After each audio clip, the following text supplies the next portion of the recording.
A tutti voi buonasera, ben trovati a questo nuovo appuntamento con Elettroshock. Covid, adesso basta. Questo è il titolo che abbiamo scelto per questa puntata. Abbiamo per tanto tempo messo in contrapposizione la minoranza rumorosa con la maggioranza silenziosa, una maggioranza silenziosa che sta cominciando a far sentire la propria voce, se non addirittura ad alzarla. Parleremo di Covid, cercheremo di capire qual è l'evoluzione della pandemia dopo settimane difficili nella nostra regione, contraddistinte da cortei, manifestazioni di No Green Pass che hanno avuto un effetto che è stato anche misurato e quantificato sui contagi che crescono nella nostra regione. Tant'è che adesso l'ipotesi della zona gialla sembra piuttosto vicina. Questo ovviamente se la pandemia si muoverà nei prossimi giorni, nelle prossime settimane, con l'andamento che si è registrato in questi giorni. Una pandemia che cresce in tutta Italia, concentrata in particolare nel nord-est. Oggi 8.000 nuovi contagi nel nostro paese, 2.000 in più in un solo giorno, con il caso del Veneto che fa specie perché nella regione vicina alla nostra si contano 1.000 nuovi contagi in più. Poi questa è la giornata anche della stretta del Viminale sui cortei, sulle manifestazioni. Tra l'altro proprio in questi giorni c'è una manifestazione programmata a Gorizia che a questo punto si svolgerà all'insegna di queste nuove direttive. L'ha detto il ministro Lamorgese, bisogna trovare un equilibrio, sì, c'è il diritto a manifestare, ma poi c'è il diritto a lavorare, c'è il diritto alla salute, c'è il diritto allo studio. Parleremo un po' di questo nel corso della puntata di stasera. Vado allora subito a presentarvi gli ospiti. Saluto e ringrazio per la sua presenza il vicepresidente della Regione con delega alla salute Riccardo Riccardi. Buonasera, grazie per essere con noi. E questa sera in studio anche Dennis Caporale, direttore generale dell'azienda sanitaria universitaria Friuli Centrale. Buonasera, grazie anche a lei per la presenza. E poi Luca Lattuada, che è direttore medico del presidio di Udine, dell'ASUFC, insomma del Santa Maria della Misericordia. Grazie per la sua presenza, così come ringrazio anche Carlo Tascini, che è direttore della clinica di malattie infettive del Santa Maria della Misericordia. Grazie per essere qui. Nei giorni scorsi sono state annunciate delle manovre che riguardano la riorganizzazione degli ospedali, perché questo è un altro degli effetti dei quali parleremo appunto questa sera. Parto subito dal vicegovernatore Riccardi. Ecco, partendo da Udine, passando poi su Trieste, in questi ultimi giorni avete spiegato gli effetti di questi nuovi contagi sulle strutture ospedaliere. C'è questo cluster di Trieste legato alle manifestazioni No Green Pass, il più importante che si è registrato nella nostra regione, che ha portato, come dicevo prima, delle conseguenze misurabili. Qual è la situazione?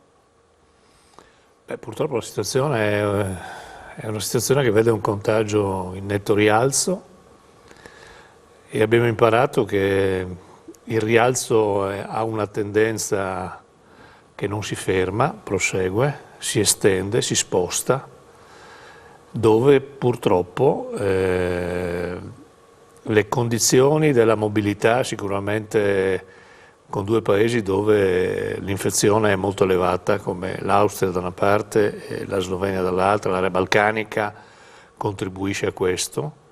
Su Trieste contribuisce anche l'adesione alla campagna vaccinale più bassa rispetto al resto della regione, ma oggi noi possiamo affermare con certezza che l'origine del focolaio più importante è determinato da questi cortei, da queste manifestazioni.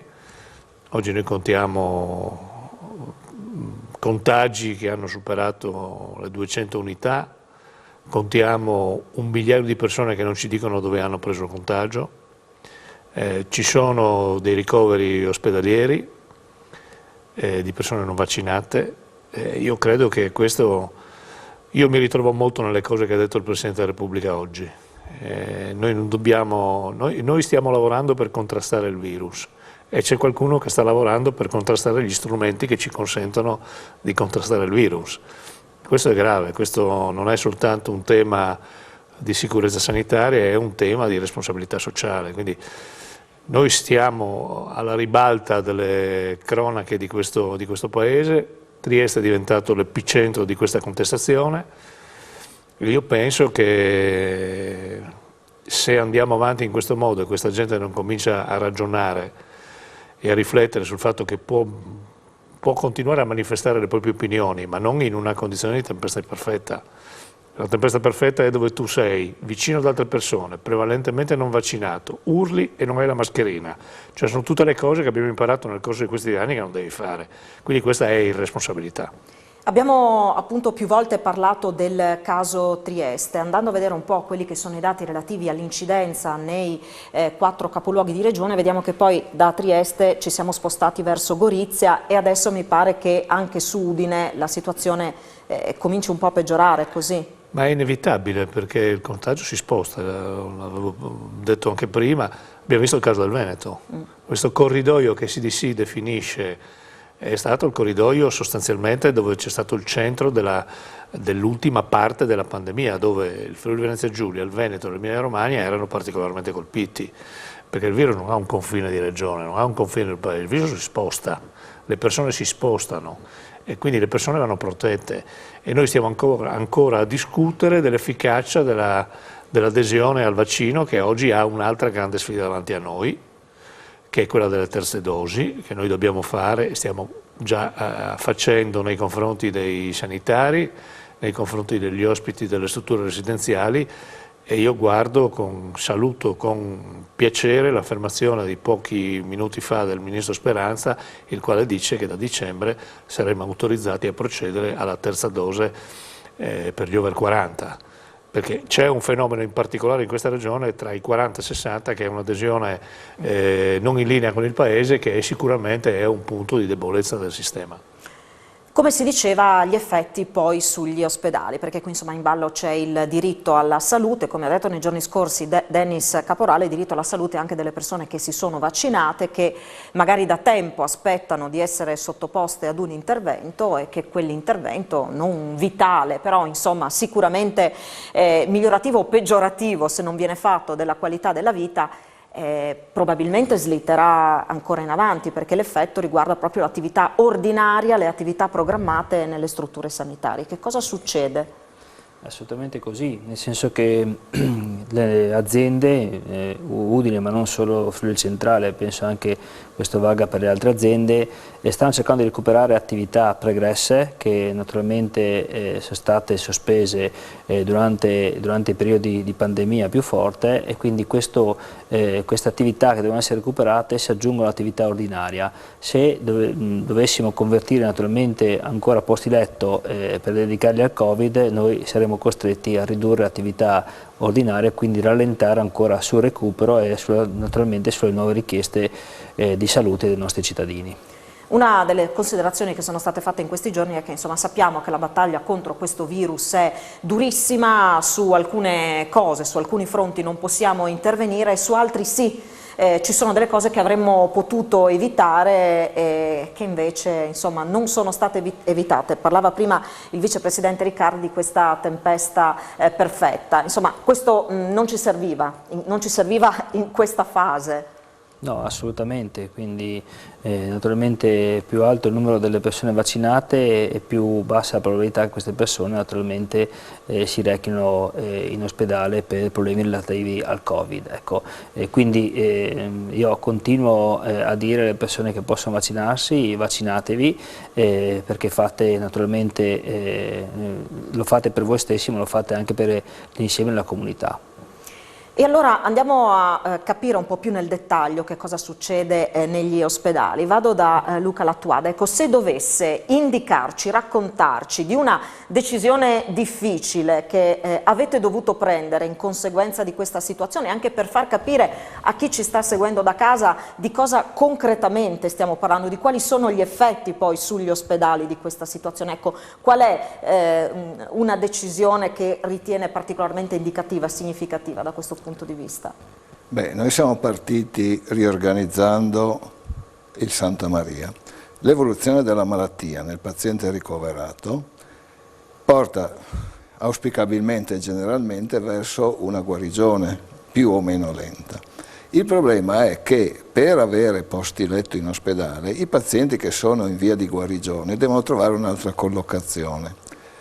Questo ha significato concretamente venerdì scorso dover chiudere al Gervasuta un reparto, la riabilitazione intensiva precoce, concentrando i pazienti che erano presenti nei 2 piani superiori dell'istituto per liberare il piano terra e per aprire un RSA Covid che tuttora è aperta e ha 16 posti letto, può arrivare a 24 e adesso ha 10 pazienti ricoverati.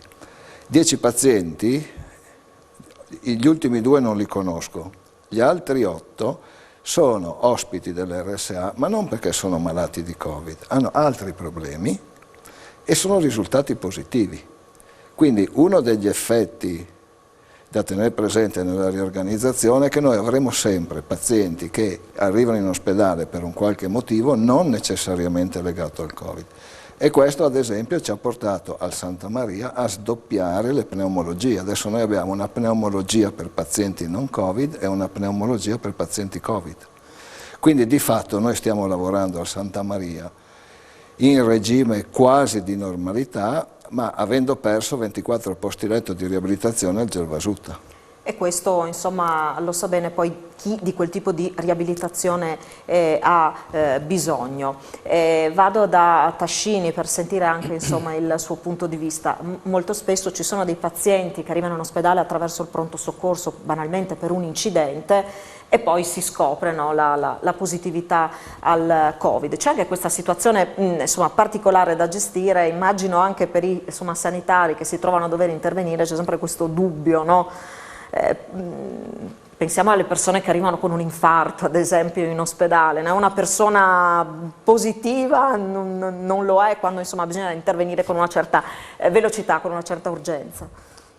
Sì, bisogna dire che questo è proprio il caso tipico dei vaccinati, che molti vaccinati sono adesso in ospedale, alcuni positivi perché sappiamo che il vaccino ci protegge dalla malattia ma non dall'infezione, che sono venuti per altri motivi. Quindi noi abbiamo in genere nei reparti non critici un 30% di positivi vaccinati che non hanno la polmonite da Covid ma sono in ospedale perché hanno altre esigenze, non li possiamo mettere nei reparti insieme ad altre persone che sono negative, quindi vengono ospitati nei reparti Covid. Tra i vaccinati devo dire che le polmoniti sono rarissime e sono in genere in pazienti che hanno dei fattori di rischio e sono nei vaccinati da più di 6 mesi. Ormai Israele, che è avanti nella vaccinazione rispetto a noi con il vaccino RNA messaggero di 3 mesi, ci ha fatto vedere chiaramente che l'immunità protettiva, che non è quella che misuriamo con i test diagnostici, questo lo voglio dire, c'è una corsa ai test sierologici per vedere che uno può aspettare o meno di fare il vaccino, non sono quelli diagnostici che ci dicono se uno è protetto, quindi Israele ci ha fatto vedere che 6 mesi in genere è il periodo medio, specialmente nelle persone più fragili come gli anziani, di durata dell'immunità.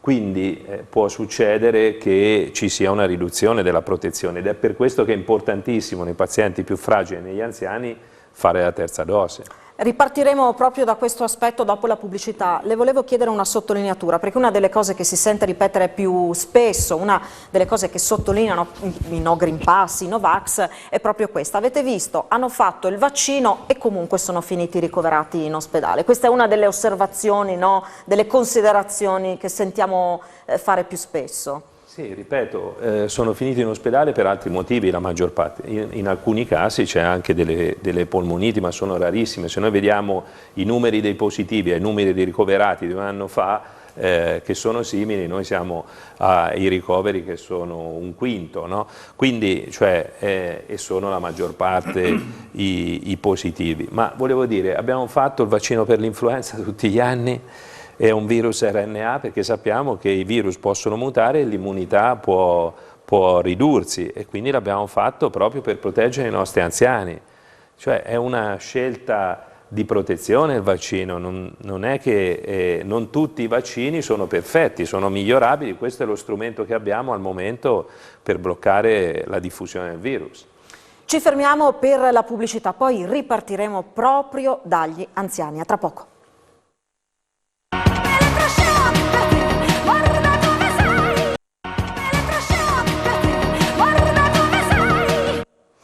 Di nuovo insieme con Elettroshock. Intanto ci stanno arrivando diversi messaggi, insomma, da fronti diversi, da chi insomma contesta l'attuale situazione, chi parla di complottismo, chi dice finitela di dire balle, e chi invece dice ora basta veramente, io devo fare la terza dose. C'è chi non ha nemmeno la prima, vergognatevi. Vi chiedo solo una cortesia, ovviamente ognuno è libero di manifestare la propria opinione, è liberissimo di dire la propria, e anche noi qui non abbiamo problemi a leggere i messaggi che arrivano.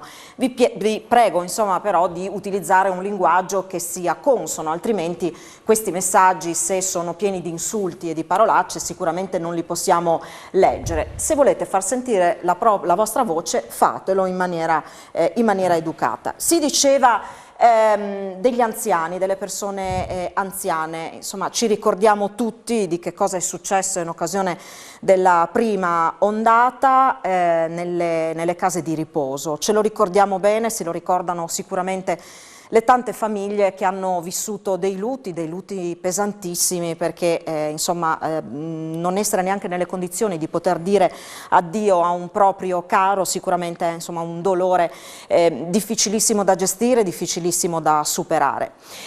Terze dosi anche nelle case di riposo. Siamo andati questa mattina ad Aiello del Friuli, nella casa di riposo comunale di Aiello del Friuli, dove proprio oggi è stata inoculata agli ospiti la terza dose. Vediamo.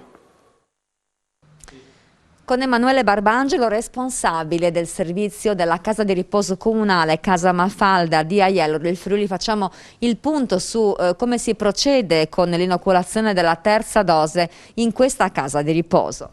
Buongiorno, oggi viene inoculata la terza dose agli ospiti della casa di riposo comunale. È un momento molto importante per noi in questo periodo di allerta sanitaria, perché come sta andando l'epidemia in Friuli Venezia Giulia, questa situazione ci mette molta preoccupazione, e quindi poter avere la terza dose per i nostri ospiti è un po' un momento di sollievo per quanto riguarda la loro tutela. Ecco, Casa Mafalda è una struttura per nonni e nonne non autosufficienti, l'età media è di 90 anni, quindi persone fragili che hanno bisogno di essere tutelate il più possibile dalla pandemia. Certo, l'età appunto e le morbilità di tutti gli ospiti li rendono molto fragili, e per questo motivo abbiamo già allertato tutti i familiari che qualora manifestino sintomi particolari non accedano agli appuntamenti per le visite. Ecco, la terza dose pian pianino sarà fatta anche al personale. Certo, tutti gli operatori sono a posto con le vaccinazioni per quanto riguarda la prima e la seconda dose. Adesso già qualcuno ha cominciato è stato sottoposto all'inoculazione della terza dose, altre persone hanno già l'appuntamento nei prossimi giorni per poter ricevere la terza dose. Riccardi, ripartiamo allora proprio da qui, la necessità di tutelare le persone anziane, le persone fragili e poi una considerazione legata alle persone fragili e alle case di riposo che è sostanzialmente la necessità di procedere con urgenza alla terza dose perché di fatto l'effetto del vaccino comincia in qualche maniera a diminuire. Beh, l'ha detto molto bene il professor Tascini prima, la copertura stimata è attorno ai 6 mesi. Noi siamo partiti da gennaio con le categorie, le prime categorie sono stati i sanitari, sono stati gli anziani nelle case di riposo. Quindi è chiaro che siamo ormai con l'evidenza scientifica a dimostrazione di questo, quindi noi procediamo, stiamo facendo questo lavoro partendo da quelle categorie. I nostri sanitari devono essere protetti perché se non sono protetti, ovvio, non possono continuare a fare il loro lavoro e dobbiamo proteggere le persone fragili, quindi siamo già partiti dalle case di riposo. È stato un lavoro complicato ed è un lavoro complicato perché raccogliere i consensi informati e aggiungendoci anche l'antinfluenzale, che è l'altro lavoro che stiamo facendo, ci consente di dire che questa fase ormai è in moto e sta procedendo in tutte le aziende sanitarie della regione. Poi naturalmente dobbiamo lavorare sul resto perché è evidente che ci vuole una partecipazione importante. Io mi auguro che seppur con la fatica che abbiamo fatto nel raggiungere circa 900.000 persone ed avendo ancora qualche punto di differenza rispetto alla media nazionale in meno, ci sia un'importante partecipazione anche alla terza dose, perché la terza dose ci consentirà di mettere in protezione le persone e di ridurre, ci sono due dati estremamente importanti nel tempo che stiamo vivendo, che è il rapporto tra l'andamento del contagio e il rapporto della domanda ospedaliera, che è l'aspetto più critico.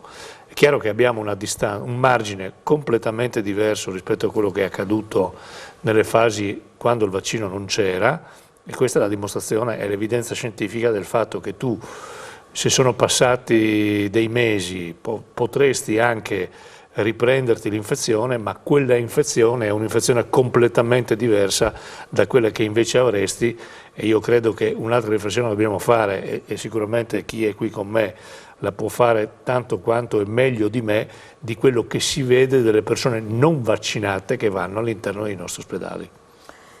Su questo torneremo certamente. Ritorno da Dennis Caporale perché parlavamo di strutture per anziani. Ecco, lei ha anche diretto strutture per anziani, per cui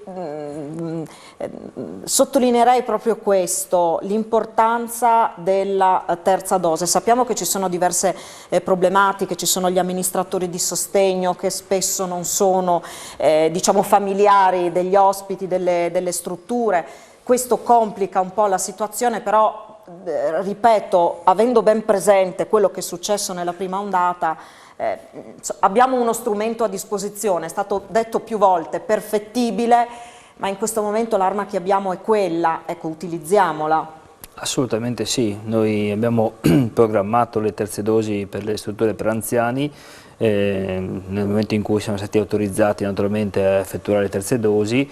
Noi in questo momento abbiamo raggiunto circa 2000 nostri nonni all'interno delle case di riposo, devo dire con uno sforzo importante da parte del Dipartimento e da parte dei distretti che sono vicini alle strutture. Sicuramente la parte della raccolta del consenso è ancora difficoltosa, nel senso che poi vanno coinvolti naturalmente i parenti, laddove naturalmente lo stesso anziano non è in grado di rilasciare il consenso, oppure tramite amministratori di sostegno. Ecco, devo dire che però anche in questo caso, anche in collaborazione con il Tribunale di Udine, come è avvenuto nella prima fase, utilizziamo un percorso che ci facilita anche la raccolta dei consensi. Su questo naturalmente faccio un appello anche ai parenti dei nostri nonni, perché naturalmente facilitino la raccolta del consenso. Questo naturalmente ci permetterebbe anche di accelerare rispetto ai tempi che siamo prefissati, che prevedono che entro il 25 di novembre tutte le case di riposo siano coperte con la terza dose. Torno da Lattuada, in questi giorni, dopo appunto anche la conferenza stampa che c'è stata a Udine, le dichiarazioni che abbiamo sentito, in particolare per quanto riguarda la riorganizzazione delle strutture sanitarie, degli ospedali in particolare, insomma ci sono state un po' di polemiche. Il senso era: ma com'è possibile che non si riesca a garantire l'attività programmata? Com'è possibile che ci siano degli effetti così importanti sulle nostre strutture sanitarie? Ecco, come rispondere? Magari ci racconti anche se oggi avete dovuto prendere ulteriori decisioni. Allora, prima parte, ma è abbastanza semplice. Allora, in questo mese noi abbiamo circa 5 volte meno degenti rispetto a gennaio-febbraio di quest'anno. Come diceva prima il vicepresidente, è un effetto come una slavina, solo che adesso il pendio è meno in pendenza, ma sta andando. Noi in ospedale non abbiamo servizi in attesa, tutti i servizi lavorano, per cui non ci sono persone, operatori, medici, infermieri, OS che stanno ad aspettare.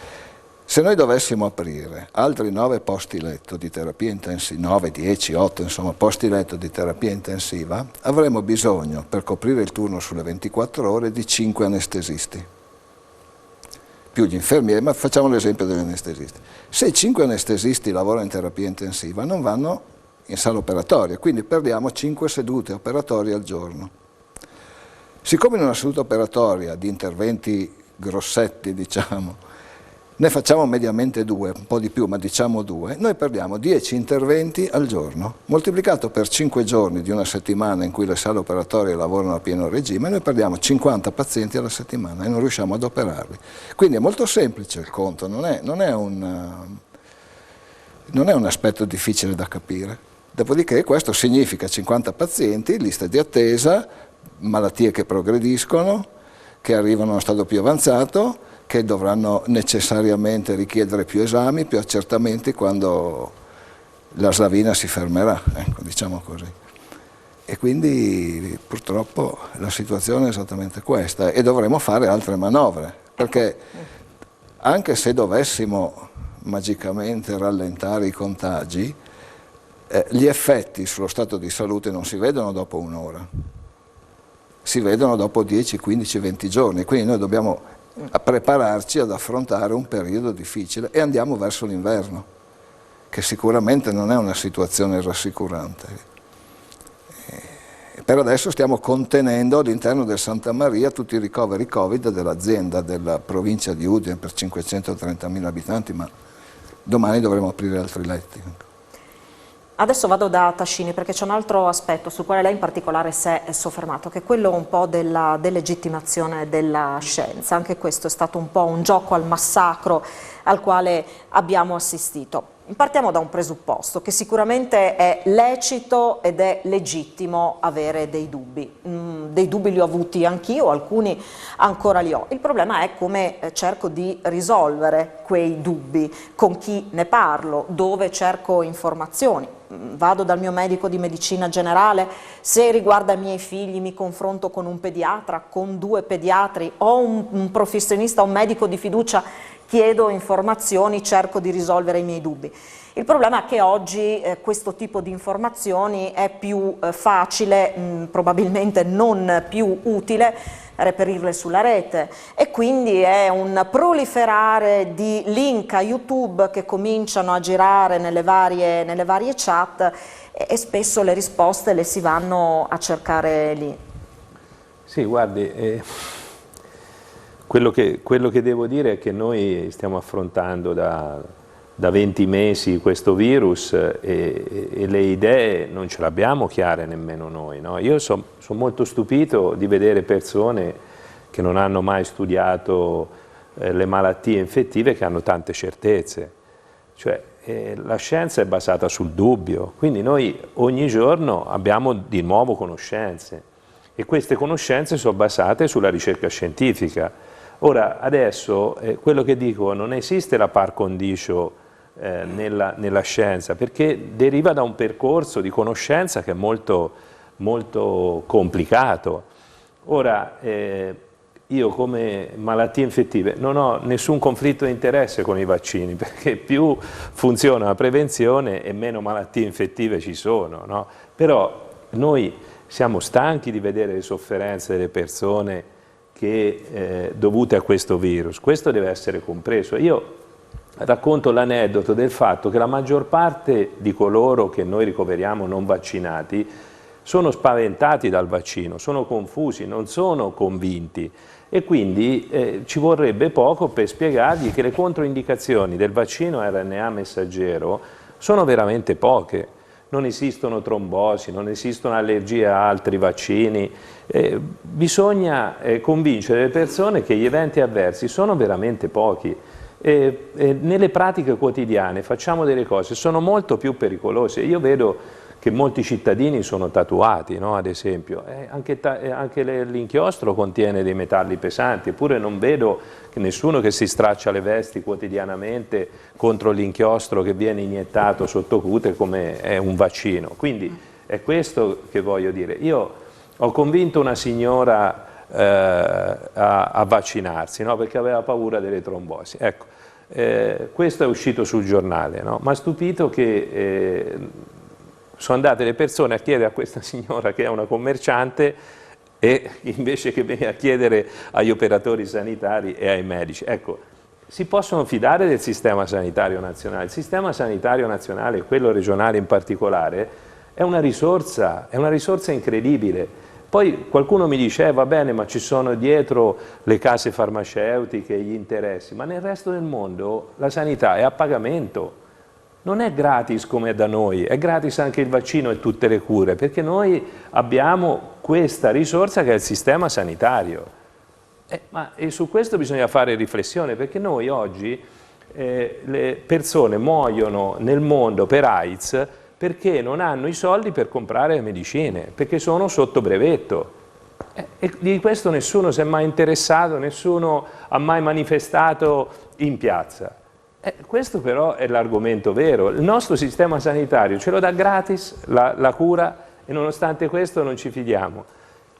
Qui c'è la lobby del farmaco alla quale fa riferimento più di qualcuno dei telespettatori che ci scrive. C'è la lobby del farmaco, è tutta legata alla lobby del farmaco.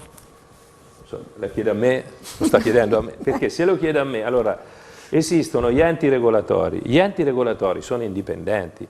Quello che mi ha colpito tantissimo, a me personalmente, il vaccino RNA messaggero, i risultati erano pronti a ottobre 2020, cioè erano pronti 20 giorni prima delle elezioni americane.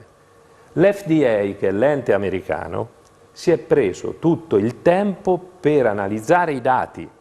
Se avesse approvato una settimana prima delle elezioni, che sono stati i primi di novembre, Trump, che aveva investito sul vaccino, avrebbe vinto. Questo mi dà l'idea dell'indipendenza degli enti regolatori. E l'altro punto che voglio dire, la ricerca costa. Quante manifestazioni abbiamo visto a favore della ricerca indipendente e pubblica? Nessuna, assolutamente nessuna, anzi il Covid ha evidenziato la mancanza di cultura scientifica in questo Paese. Io questo mi sento di sottolinearlo, perché noi abbiamo screenato per il nuovo farmaco Molnupiravir, che era farmaco contro placebo, con i quali si fa la conoscenza in medicina. Uno prende un farmaco e uno prende il placebo. Su 500 persone a Udine, sa quanto hanno accettato? 0. Perché hanno pensato che noi si stesse facendo una sperimentazione come sulle cavie, ma le sperimentazioni si fanno col comitato etico, con l'approvazione dell'eticità della sperimentazione, ma se noi non valutiamo rispetto al placebo non potremo mai sapere l'efficacia di un farmaco, ma questo va detto tutti i giorni, perché se no altrimenti ci stiamo fidando dell'esperienza. Ma io ho trattato 5 pazienti con l'ivermectina. Non ha nessun senso dal punto di vista scientifico, non ha nessun senso. Ci fermiamo per la pubblicità, tra poco.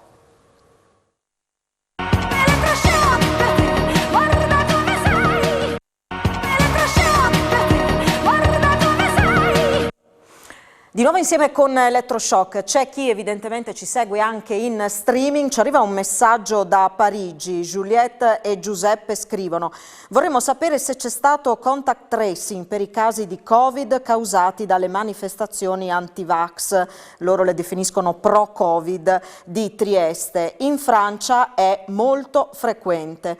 Coraggio a tutti contro l'oscurantismo. Il tema del contact tracing, Riccardi. Certo che c'è stato. C'è stato, altrimenti non sapremmo che a Udine ci sono 24 persone che hanno registrato il contagio da queste manifestazioni e che per arrivare a circa 200, perché questo è quello che stimiamo, a Trieste si è fatto questo lavoro. Ma la cosa che più mi spaventa è che c'è 1 migliaio di persone che non ci dice da dove ha preso dove pensa di aver preso l'infezione. Questo è un fenomeno che è cambiato dalla primissima fase nella quale le persone ti raccontavano quello che succedeva, anche con tutto il beneficio di inventario di quello che diceva, però erano molto aperti nel dire forse qui, forse là, sono stato in quel punto, ho visto l'altra persona. Poi questo comportamento nel tempo è un po' cambiato. Probabilmente tutte le misure che si sono focalizzate anche nei confronti delle persone, soprattutto di restrizione, hanno in qualche modo modificato il comportamento delle persone, fino ad arrivare a questo fenomeno che noi giudichiamo estremamente importante, che stiamo vedendo a seguito delle manifestazioni, dove invece questo numero si sta allargando, ormai ha superato il migliaio di persone, dove alla fine si dice io non lo so dove posso aver contratto il virus. Allora io credo che una quota di persone che ci dicono non lo so sia sincera. Penso che invece un'altra parte consistente, probabilmente la maggioranza, cerchi di nascondere il fatto che abbia partecipato a queste manifestazioni.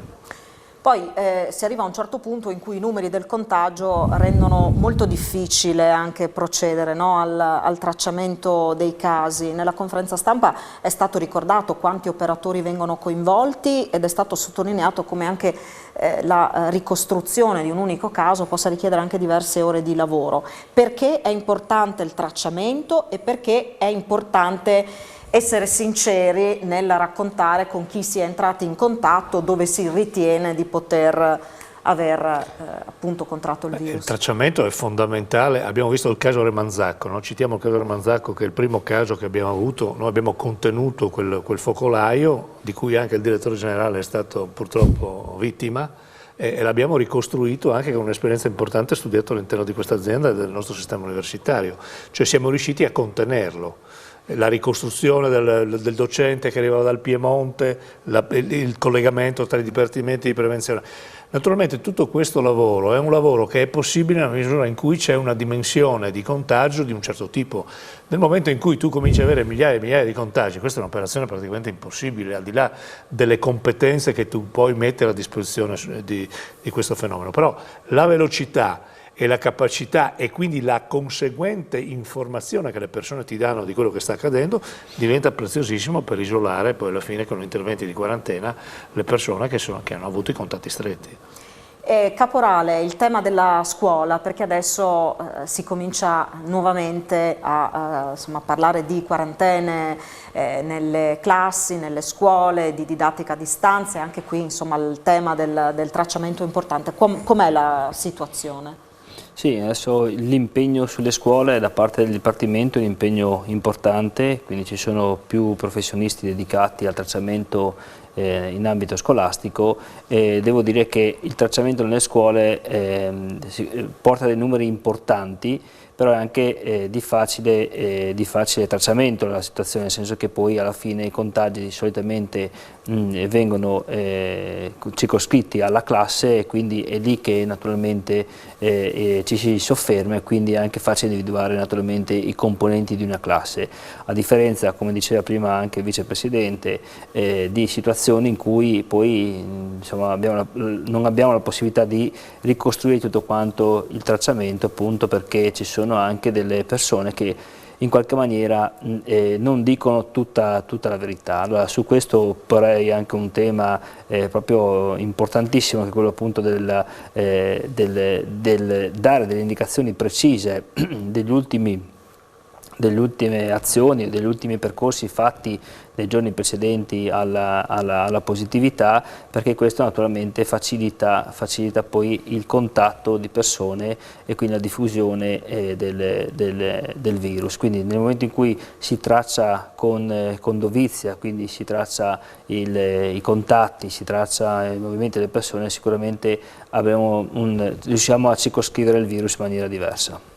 E questo è un altro aspetto importante. Allora, torno dalla Tuada, perché abbiamo detto prima delle persone ricoverate, vaccinate, però è importante guardare insomma anche dall'altra parte, quindi persone ricoverate non vaccinate. Vogliamo dare qualche numero per spiegare qual è la situazione?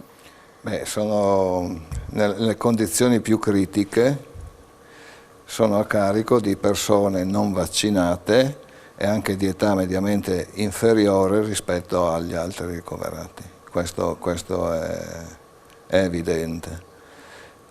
I vaccinati ricoverati possono essere ricoverati, come dicevo prima, per altre patologie e casualmente viene rilevato il tampone positivo. Oppure possono essere ricoverati per il Covid, ma qui ci sarà il professor Tascini che li segue direttamente, hanno un'evoluzione più favorevole e una compromissione decisamente inferiore.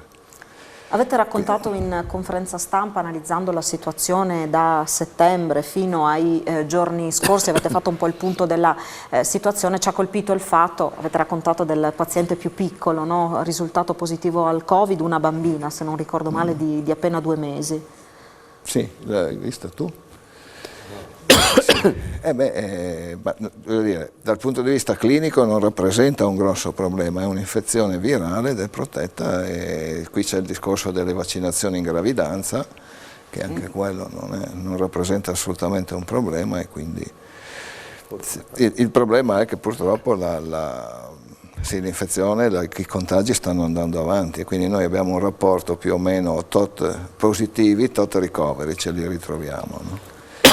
C'è l'influenza adesso alle porte? Sì, come accennavo prima, il fatto che ci avviamo verso l'inverno non è sicuramente un aspetto tranquillizzante di tutta questa compromissione che c'è in giro. No? Allora, non per essere molto pessimista, però mercoledì scorso, grazie alla collaborazione della Protezione Civile, abbiamo fatto un'esercitazione al Gervasutta e nell'ipotesi più sfavorevole, comunque in 3 ore siamo in grado di mettere 40 brandine nella palestra del Gervasutta.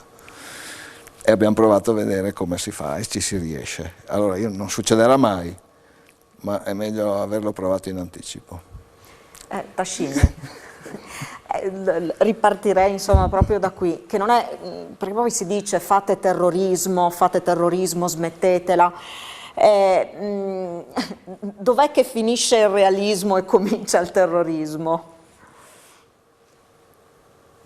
Io non penso che facciamo terrorismo, uno descrive com'è la realtà, cioè i malati ci sono dentro ai nostri reparti, noi direi che l'abbiamo subiti negli ultimi 20 mesi, è stata una pressione importante, devo ringraziare tutti coloro che lavorano in ospedale e in particolare nella clinica che dirigo, dai medici ai specializzandi, agli infermieri, agli OSS che si sono sempre adoperati dal 1° marzo del 2020. Noi li vediamo tutti i giorni, ce l'abbiamo tutti i giorni lì, io racconto la realtà, non faccio terrorismo. Devo dire che noi abbiamo qualche strumento terapeutico, ecco, su questo va detto, perché noi abbiamo gli anticorpi monoclonali che possiamo fare ai pazienti che sono positivi e che hanno fattori di rischio per una polmonite grave, che possono essere insufficienza renale, insufficienza cardiaca, diabete, l'obesità sopra 30 di massa corporea, una malattia neoplastica, una malattia ematologica. Se noi li facciamo entro i primi 5 giorni abbiamo uno strumento che riduce il numero dei ricoveri, quindi possiamo evitare di chiudere reparti per prendere personale per aprire i reparti Covid. Quindi chi è positivo e ha questi fattori di rischio può essere trattato presso la nostra clinica. Io faccio do dei numeri, abbiamo trattato da quando sono disponibili i monoclonali 270 pazienti e se ne sono ricoverati circa 25, quindi il 10%. Adesso devo dire che per i pazienti che hanno fattori di rischio sugli studi siamo intorno al 15-20%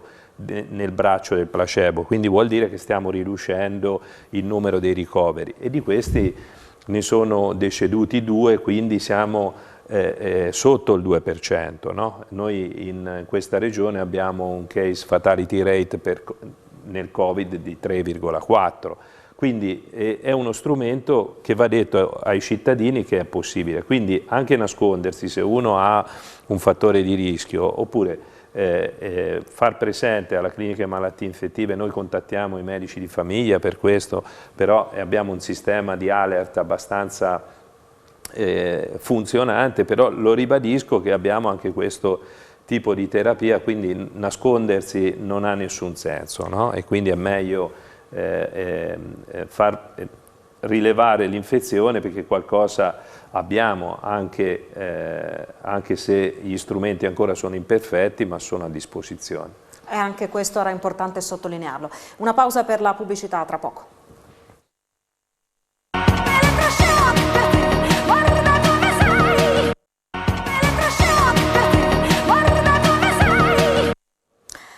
Eccoci di nuovo insieme con Elettroshock, abbiamo parlato di vaccini, abbiamo parlato di terze dosi, abbiamo fatto oggi un salto alla fiera di Udine e scambiato 2 chiacchiere con chi era in attesa di vaccinarsi o lo aveva appena fatto. Sentiamo che cosa ci hanno raccontato.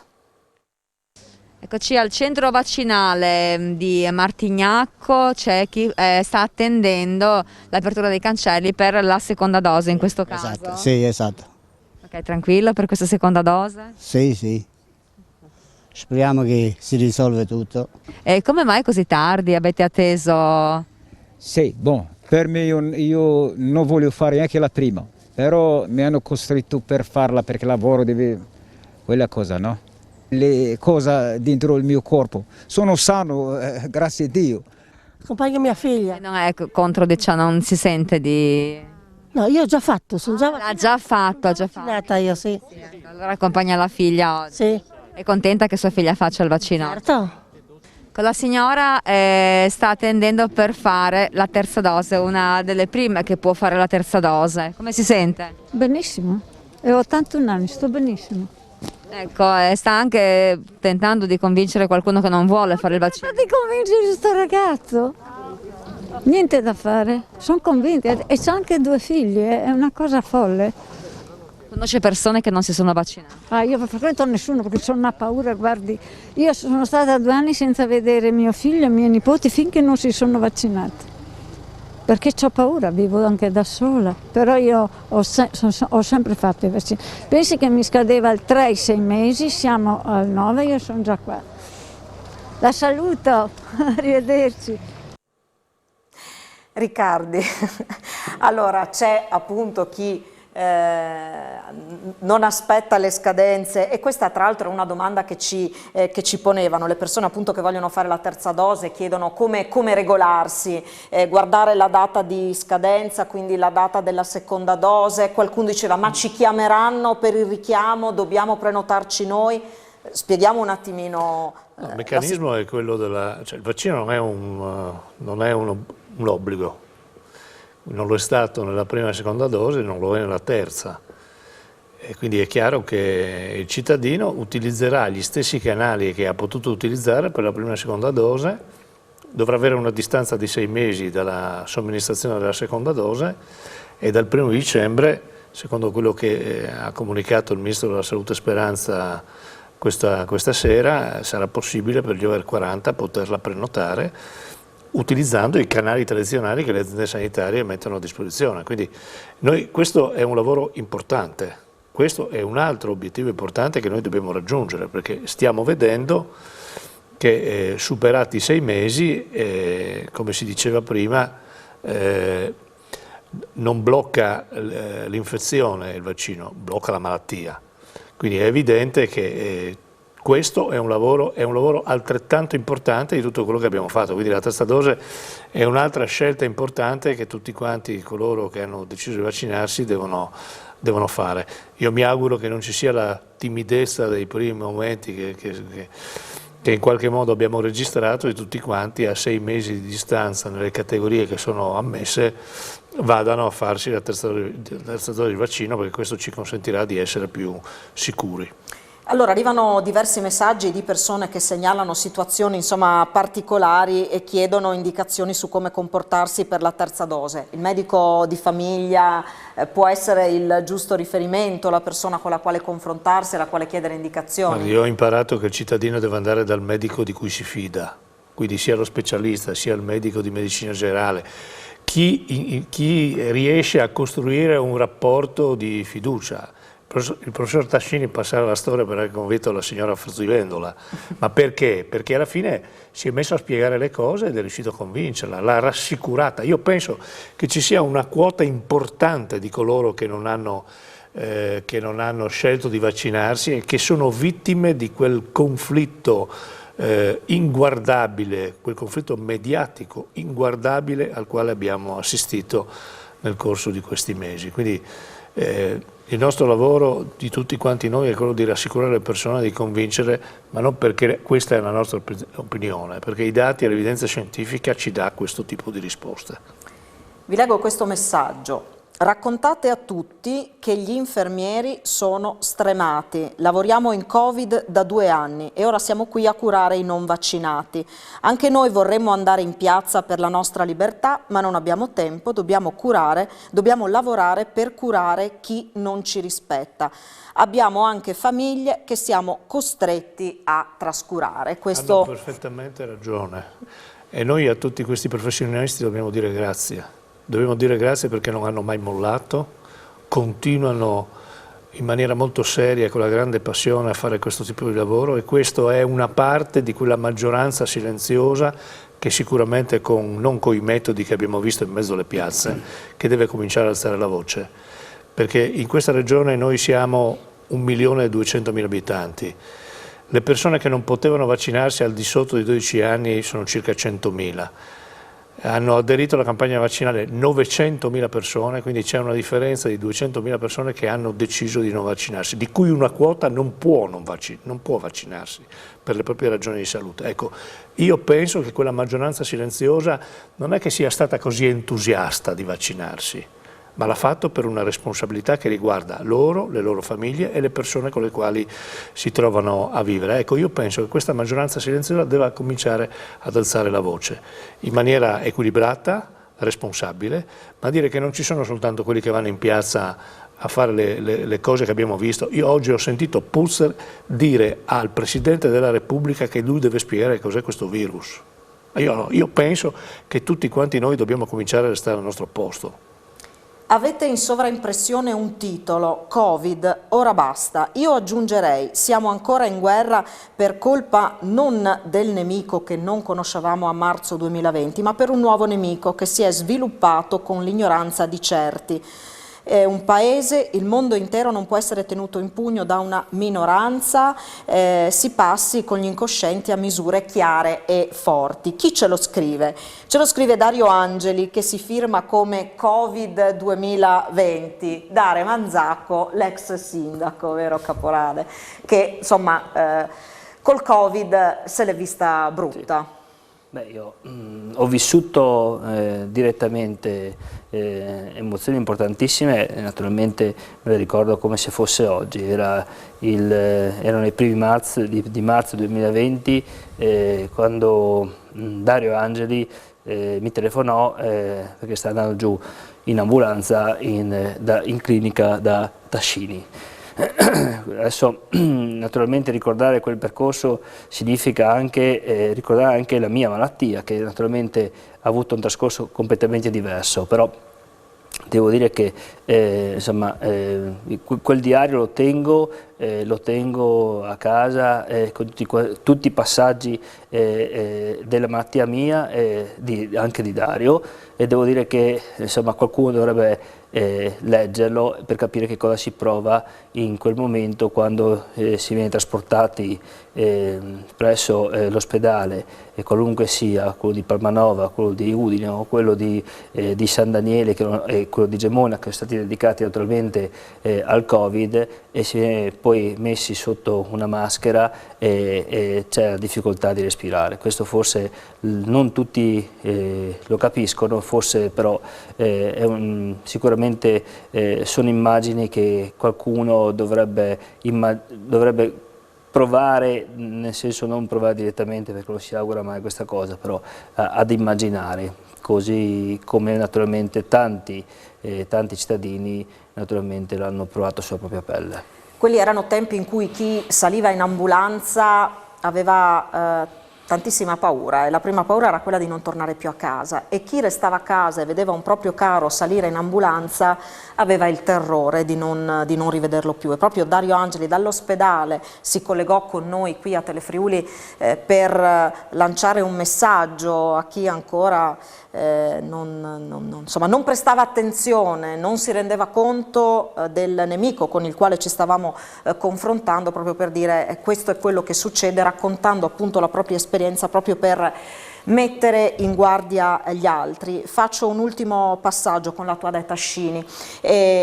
Così come è stato fatto il punto della situazione a Udine, analoga cosa è stata fatta a Trieste per quanto riguarda la Suggi. A un certo punto, raccontando ovviamente la situazione che si vive negli ospedali e spiegando la riorganizzazione appunto delle strutture sanitarie, i medici hanno anche lanciato un appello ai cittadini. L'appello è questo, perché sono stremati gli infermieri, sono stremati i medici, tutto il personale sanitario lo è dopo 2 anni in queste condizioni, e l'appello è stato: dateci una mano, vaccinatevi. Assolutamente sì. Cioè, il problema non è credere o non credere nel vaccino, cioè, uno crede nell'oroscopo, un altro crede nelle previsioni del tempo, ma sul vaccino abbiamo dati inconfutabili ormai. Posso capire la titubanza di 1 anno fa, ma a questo punto è passato 1 anno, il vaccino lo si sta facendo in tutto il mondo e non ci sono alternative, se no continuerà così e anzi forse, ma Tascini è più esperto di me, forse peggiorerà, perché in questo modo riusciremo a selezionare varianti di virus ancora più infettanti e quindi sarà sempre più rischioso il discorso. Per chiudere, io mi sento di ringraziare tutti gli operatori, no? Prima Tascini l'ha già fatto, ma è anche il vicepresidente. Cioè, noi parliamo che apriamo letti, chiudiamo reparti, ma dietro c'è un lavoro di giorno, di notte. In 24 ore smontare un reparto e rifarlo è un lavoro impressionante. Quindi oltre all'assistenza ai pazienti ci sono anche proprio lavori logistici che richiedono una dedizione che da 2 anni a questa parte, cioè, abbiamo dietro una squadra e sta tenendo molto bene, però non può andare avanti all'infinito, no? Questo è oggettivamente insostenibile, perché poi come dire, il Covid per l'ospedale è un fattore di disturbo, perché l'ospedale deve continuare a lavorare. Se in questo momento una corriera va fuori strada non so, io a San Giorgio di Nogaro noi siamo il trauma center regionale, in qualche modo dobbiamo rispondere, e quindi è veramente una situazione che crea tensione. E nonostante tutto, secondo me, stiamo tenendo. Tascini, chiedo anche a lei una considerazione finale, se vuole. C'è una cosa che lei ha sottolineato e ha detto: vale comunque sempre la pena di parlare con le persone che hanno dei dubbi, no? Dare delle risposte. Nel momento in cui il confronto è, insomma, pacifico ed educato, è sicuramente importante. Ma guardi, io vorrei dire 2 cose proprio umanamente. Il primo è dei medici e degli infermieri che stanno nei reparti Covid, chi ci sta da tanti mesi. Io vorrei che i cittadini immaginassero come si lavora. Non è che si lavora normalmente, si lavora dentro la tuta, con la maschera, con la visiera, con il copritesta, eccetera. Fare 8 turni dentro alla tuta, 8 ore dentro la tuta è impossibile. Pensate solo alle esigenze corporali normali che possono avere, oppure pensate durante l'estate che dato che siamo un reparto particolare a pressione negativa, il condizionamento non funziona. E quindi pensate a qual è lo sforzo che fanno gli infermieri e i medici a stare 8 ore dentro la tuta, dentro al reparto Covid. Quindi questi, devo dire che sono dei giganti. Non sono, cioè sono gli operatori sanitari in questa situazione, hanno mostrato il loro valore e mettere cioè, anche in dubbio il lavoro di queste persone quotidiane è stato, cioè, non lo trovo giusto. E l'altra cosa che vorrei sottolineare è che noi purtroppo abbiamo avuto tanti decessi, è vero che l'età media è alta, ma sono decessi. E questi infermieri hanno accompagnato tantissimi dei nostri nonni o anche delle persone più giovani negli ultimi momenti con umanità. E la cosa che mi ha colpito è che non potevano mostrare il volto, no? E quindi noi a un certo punto abbiamo fatto anche la foto, no? Che adesso non portiamo sempre, però per dire guarda, per umanizzarci, perché se no era solo una maschera, erano solo 2 occhi, perché non vedi altro che gli occhi. E quindi queste immagini rimangono in mente a noi. Adesso sentire qualcuno che nega che è successa questa cosa mi sembra veramente banalizzare una cosa che è stata drammatica. E la gestione del lutto per noi è stata veramente drammatica, perché normalmente eravamo abituati a gestirlo con i familiari. Questo è proprio decaduto completamente nell'isolamento e non eravamo pronti, quindi è stato anche un impatto emotivo. L'azienda ha messo a disposizione anche lo psicologo, perché in questi casi c'è il rischio del burnout. Io ho iniziato a fare malattie infettive nel 1989, purtroppo, quando c'era l'epidemia AIDS, e molti dei miei colleghi hanno smesso, perché noi vedevamo morire senza terapie in continuazione pazienti anche giovani. È vero che erano spesso emarginati alla società, però morivano. Ecco, quindi, e avevano delle famiglie. Sì, no, loro. Volevo dire, certo. E quindi questo l'ho già vissuto 30 anni fa, lo sto rivivendo adesso e devo dire, li devo ringraziare, insomma, perché il lavoro non è solo di tensione emotiva, psicologica, ma proprio fisicamente è più duro rispetto al normale. Grazie anche a Tascini per averci raccontato anche di questo aspetto, tutto il carico emotivo che si è aggiunto al resto. Per chiudere alcuni numeri, perché abbiamo l'aggiornamento relativo alle incidenze, quindi Trieste 507, Gorizia 274, Udine 137, Pordenone 108. Come si diceva prima, si parte da Trieste, però un po' alla volta anche le altre province vedono una salita dei contagi. Riccardi, questa zona gialla paventata già entro la fine del mese di novembre, con questi dati e con le proiezioni che si possono fare con questi dati, è vicina questa zona gialla? Beh, le tendenze vanno in quella direzione. Adesso non mi faccia dire il giorno perché cambierebbe poco, ma io penso che la zona gialla non sia così lontana. Abbiamo 70 letti da coprire nelle aree mediche, quindi questa è la cruda verità. Il problema però è che la zona gialla determina un impatto, secondo me, abbastanza limitato. Dobbiamo metterci la mascherina uscendo, cosa che oggi non facciamo. Attenzione a quello che può venire avanti, perché se cominciamo a ragionare di altri colori, e io credo, ne abbiamo viste tante nel corso di questi mesi, che comportamenti di questo genere non ci aiutino. Il virus si sposta, si alza, si sposta. Io mi auguro che a un certo punto si arrivi a quella sella maledetta e allora alla sella maledetta vediamo la ruota girare. Però noi non sappiamo quando ruoterà quando cambierà questa direzione la ruota. Quindi è una cosa che dipende da tutti noi. Dipende dall'adesione alla campagna vaccinale, dipende dai nostri comportamenti e soprattutto dipende da quelle cose che potremmo evitare di fare. un corteo si può evitare, si può dire quello che si pensa. Oggi fortunatamente o sfortunatamente dico io, abbiamo anche la rete, lì ognuno può dire quello che crede. Abbiamo visto Tascini rispetto ai suoi studi è un dilettante rispetto a quello che leggiamo nella rete, no? Abbiamo degli esperti honoris causa che non si sa dove sono laureati, no? Spiegandoci quello che accade. Ecco, allora si sfoghino lì e evito magari di far lavorare, di metterci sotto pressione, di andare incontro a cose che non vorremmo rivedere, perché poi l'impatto di queste cose è l'ospedale ed è il primo fronte, poi c'è il lavoro, c'è la libertà delle persone, c'è la relazione sociale, che è un altro di quei temi sui quali dobbiamo ancora cominciare a lavorare nel recupero di queste cose. Io mi auguro che il buonsenso prevalga, o perlomeno che quella maggioranza silenziosa che ha fatto queste scelte cerchi di condizionare quella minoranza, come diceva lei, rumorosa, che non si sta comportando con responsabilità.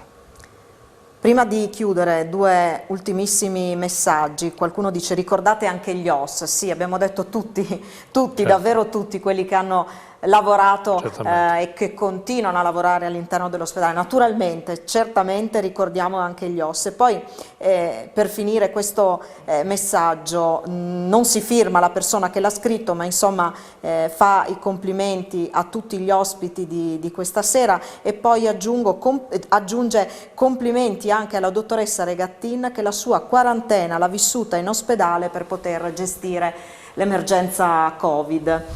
Questo insomma per raccontare di quanto si sta facendo. Ci sembrava giusto insomma proporvi questa sera una prospettiva diversa, per dar modo a tutti di riflettere. L'ho detto in apertura, avere dei dubbi è assolutamente lecito. Ascoltare quello che abbiamo sentito questa sera forse ci può aiutare nelle nostre decisioni.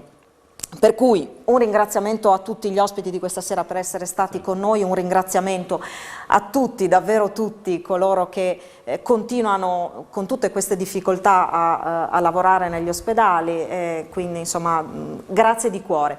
Grazie ai tecnici in regia, a voi che ci avete seguito da casa. Alla prossima, arrivederci.